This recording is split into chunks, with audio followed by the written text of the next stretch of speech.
Hey guys, Stealther. Today looking at a NORAD Airborne deck. Now this deck was sent in a couple of days or possibly a week ago by Jaeger, and I have been using my own version of the NORAD Airborne deck. Before even looking at this one I created my own, and I've been playing with that deck for quite a while. So I'm eager to see what kind of units he has in here, whether we agree on the choices and whether they fit the same mission profile. The mission profile for this deck that he sent in is a quick strike capability, flanking around, capturing towns and making sure you hold those. First off you bring in the infantry, then you back it up with a couple of tanks, that's what he has the AGS, the Sheridans for. And then you come in with aerial artillery, since we lack actual artillery in this deck. So let's have a look what he brought in and see how I can improve upon it. Command units, he has the command squad. Flown in by a helicopter. Always a nice thing to have one in those helicopters. It would be better, I feel, that those would fly in a Black Hawk. And the reason for that is because the Black Hawk is way faster than, for example, the 118 or the the AH-1 or the AH-1N. These things travel at 300 kph versus 220 for the twin Huey. And they also lack quite a bit of autonomy, 460 versus 600. Still, we will need our Black Hawks for other helicopters, for other unit transports. So for now we're just going to stick with this transport. And the other command that he brought in is the M114A1 command APC. You don't get a lot of options, and this is definitely a solid choice. You don't really need the high numbers that, for example, a Humvee or an Iltis or an M51A1 can give you. I think that this one of the command choices that you have is best. Since you are using a coalition though, you can use 2 command units of the infantry class if you'd want to, and still have a decent amount of them. And by that I mean you can bring one TACOM instead of the M114. And by doing this you have one in a flying helicopter. Yeah, of course it's a flying helicopter. You have one in a helicopter, and you have one in a Humvee, for example. A twin Huey. The improved twin Huey or just the transport truck.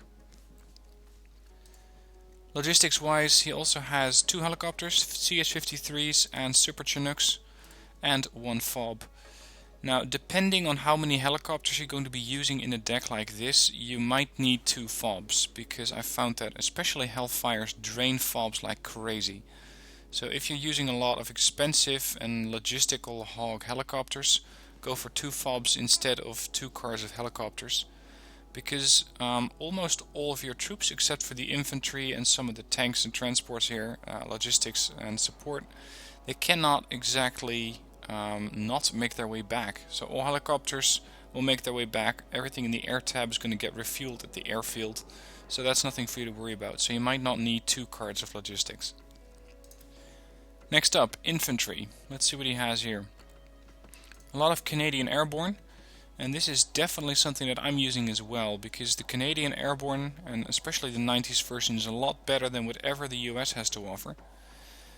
They are trained at the shock troop level, or shock training level, and if you compare that, for example, to what we can get with light riflemen, they cost exactly the same, but have a far inferior weapon in the form of the Dragon.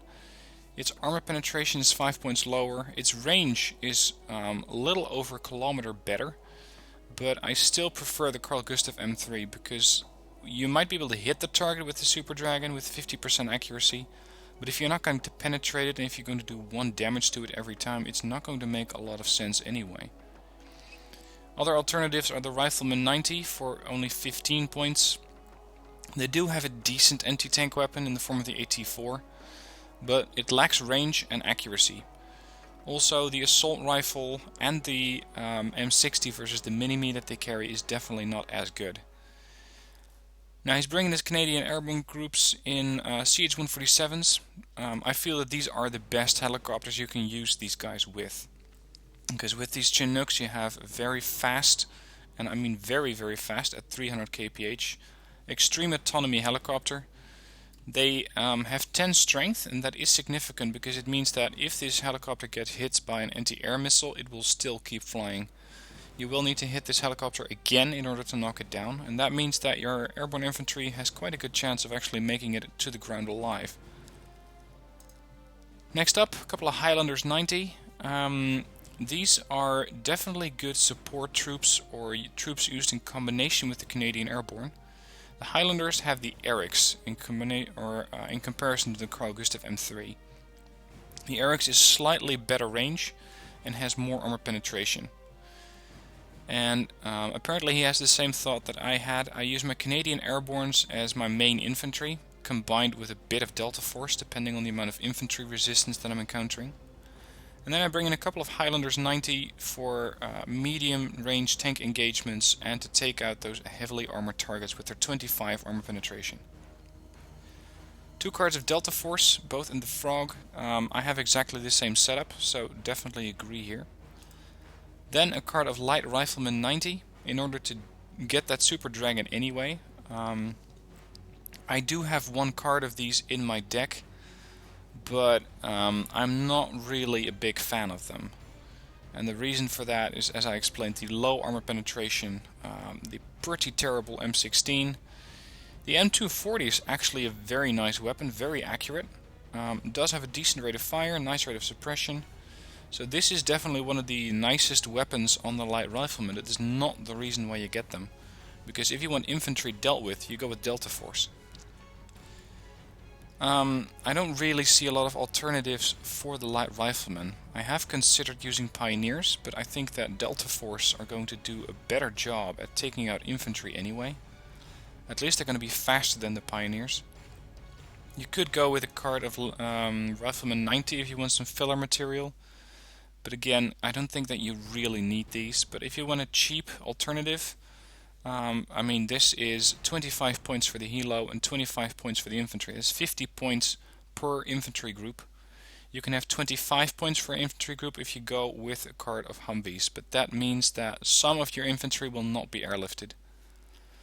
In this situation, I could not really find anything that could do the same job or a job similar better, but I am going to throw these out and I am going to bring in the Highlanders 90 just because I feel that these are all round better and they are 10 points cheaper since they have a cheaper helicopter. Next up, some more fire support in the form of the Erics. Nice accuracy, great armor penetration and HE damages. Range is a bit low, it's not a full-fledged A2GM, but it can be used as a decent fire support squad. I'm not sure if we really need this much infantry. I personally don't have them in my deck, so I'm going to delete them here. Let's see if we can spend that 1 point somewhere else, because other units are also cheaper. So if I can possibly get another plane, I think that would be more beneficial to the deck than having a card of Light Rifleman in here. Support-wise is very easy because you don't get a lot of options. He went with 2 cards of Avengers at Trained. Personally, I'm gonna delete those and get them at Hardened because I feel that's just a bit more accuracy. And the bit more accuracy stacked on top of a 70% base accuracy is going to mean that these things hit almost every time. Keep in mind though, range against airplanes is bad. And while we do have the Stingers, both the Stinger A and the Stinger C, which I completely skipped over, I just noticed. While we do have these in the deck, their range against aircraft, against airplanes to be specific, isn't great either. So for anti-airplane defense, you're going to have to look towards your own air tab and bring in your air superiority fighters. Now tank-wise, again, not a lot of options here.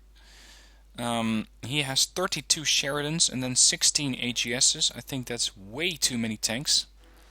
What I would do here is go with 1 card of AGSs at 12 because you cannot get more than 1, if only. That would be very nice if I could get, for example, 24 AGSs. And then 1 card of Sheridans at the hardened level. So this I agree with, but we don't really need those 2 points in this section. Reconnaissance wise, he has Recce, the very sneaky reconnaissance teams in the Chinook. I know the Chinook is a bit of a huge platform to transport 2 guys, but the other option that you have is the M35, which is downright terrible for a recon squad. So definitely go with the Chinook for this one. Then he has a couple of Navy SEALs, and with this you get the grenade launcher, of course.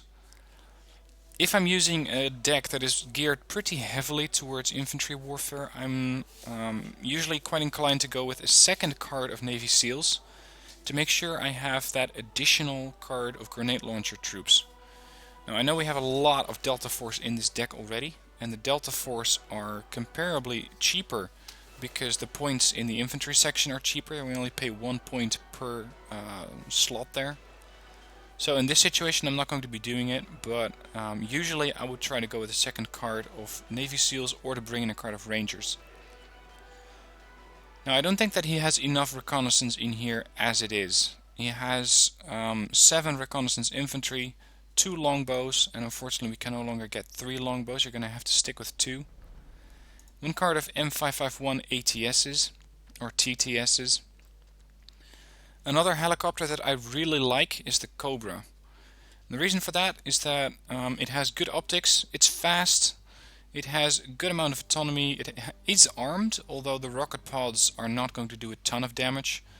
And it does have a grenade launcher, so it can go after some infantry as it spots it. It can stun or even kill some transports. Tanks I found it's not very good at, but that's what you got the longbow for. And another main thing is that they're cheap, they're only 55 points. I know that a lot of reconnaissance helicopters are cheaper than that, but with these you got a lot of flexible reconnaissance capability. In the sense that they can both maneuver quickly and they can do some damage. And you need a spotter in this deck for your aircraft, for those airplanes that you have in the air tab. So in this situation, because I've freed up a couple of points, I'm going to dedicate those in the reconnaissance section and add 6 more reconnaissance units. And I'm going to do those at the hardened level to make sure that they have a bit more chance of spotting the enemy, a bit less stun duration, because since they are reconnaissance helicopters, they're going to be pretty damn close to the front line and they will take fire. So the less time they're going to be stunned, the better. Vehicle wise, he went with 2 cards of Iltis TOW2s. Not exactly my choice, and the reason for that is that most of your units are already packing pretty heavy anti-tank capability, in the sense that helicopters, aircraft and infantry already have quite a bit of AT capability, although it's not long range for the infantry. The infantry only have a 1000 meter range. Also, the Iltis is a nice truck, definitely, but I feel that the V150 90mm is a very nice and cheap addition. Now, it is by no means comparable to the M8, because the M8 has 17 armor penetration versus 8, but in some respects it's a bit of a poor man's M8.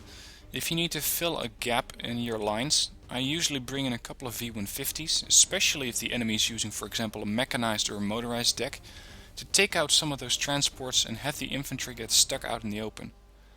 Doing that, it only costs you 25 points, so you can get 2 V150s or 1 AGS. And I know that 1 AGS has almost as much firepower or as much rate of fire as 2 V150s. So in that respect the AGS might be a bit better, but I like these units a lot, so I want them in there. So we're going to go with 1 card of those. You could also go with the card V150 76 millimeters. Their accuracy is a lot worse though. That's because they, I believe they have a pretty short barrel compared to, for example, this one. It's still 40%, this one is 25%, so I would not touch this one. The Cougar has the same problem. I'm not sure if it's firing, yeah, it's firing exactly the same weapon as the V150. So that L23A1, I don't like it, because the low amount of accuracy combined with a not so high rate of fire is not something that I want to have in my deck. Then we can still have these 6 Iltis TOW2s. I'm not sure if this is the best option. Let's see, they cost us I think 2 points. And for 2 points we can also get 2 more aircraft, so that's what I'm going to do in this deck.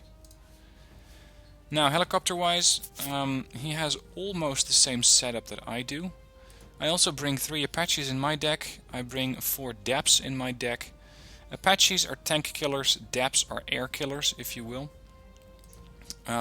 Super Cobras can do both. They are very good at dealing with tanks and extremely capable of dealing with enemy aircraft, whether they're helicopters or airplanes. and with the Super Cobra you can shoot down airplanes. They have enough range to be able to turn and still get that missile on target before the plane makes it out.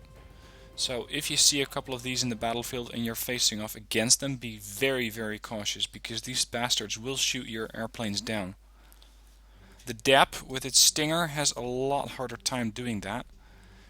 You can see that it has only a range of 1800 compared to the range of 3800 on the AIM-9. So keep in mind that the DAP is definitely a good helicopter, but mostly against other aircraft in the sense of helicopters. It's not so good against aircraft as airplanes. Heavy hogs are not helicopters that I would use in this deck. The reason is that we can get better helicopters which can do more or less the same job. You could go, for example, with the Little Bird, which I prefer over the Hog because it's faster. I know I'm going to sacrifice those fin-folding aerial rocket pods, but the Little Bird is faster at 260. It's very small compared to small on the Heavy Hog. And still, I want to have some medium workhorses in here. And by medium workhorse, I mean a helicopter that's not terribly expensive, like the AH-1E or the AH-1F. We're going to be paying 130 points for the Apache, 115 for the Super Cobra, so I'm trying to have a similar lineup for my tanks or for my helicopters as I would do in an armored deck. You want to have something that's pretty cheap, you want to have something that's a medium price point, and then a high price point like the Apache. And of course, for very high price point, you got the longbow at 150. So what we need here is something that does not do a terrible amount of damage to tanks, because we already got Apaches and Super Cobras for that, and of course the longbow. So an AH-1E would be well enough to do that, or even an AH-1S, because if you fly out, for example, one Super Cobra or an Apache in combination with a couple of AH-1Ss, the AH-1Ss will mess up everything with their rocket pods and their twin miniguns, while the Apache will take care of the heavy armor. There are some other options that you can use in the form of the Canadian helicopters. This one is a very interesting helicopter because it fires these heat rockets, which are extremely deadly to pretty much any transport and tanks.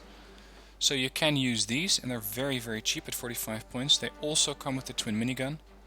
So comparing that to, for example, the AH-1S, you're going to see that the AH-1S has these rocket pods which do HE damage. So these are good at dealing with infantry. These are very good at dealing with armor penetration, so armored targets. They do not do any kind of HE damage, but I suppose you could say that you got the twin minigun to do that for you. The problem that I have with this gunship is that it has only a 4-point strength, and that means that if this thing gets hit by an AA missile, it is very, very likely to go down. So that's something I don't like about this gunship. Let's see, Seahawks, if you want more Hellfires for a pretty low price point, but you only get 4, so keep that in mind. And I think that, all things considered, the AH-1E is well enough. It has the Vulcan, which has better range than those twin miniguns. It has enough rocket pods, and it has some low amount of armor penetration to 1s, if you will. So let's just bring 8 of these. I know that I still have 2 points available, so I could go with another helicopter. I might do that later. I first want to see what's in the air tab. Now, air. He has 2 cards of air superiority fighters. Let's see, both of these are at hardened. I think this is quite the high amount of air superiority. The way that I've used this deck so far, or at least my version of the NORAD Airborne deck, is in combination in a 3v3 or 4v4, where other teammates can bring in long-range missile-based or ground-based air defense, so Hawks, Patriots, Rolands, stuff like that. I found that if I team up with people like that, I don't really need to have 2 cards of air superiority fighters in here, and I can just bring other units.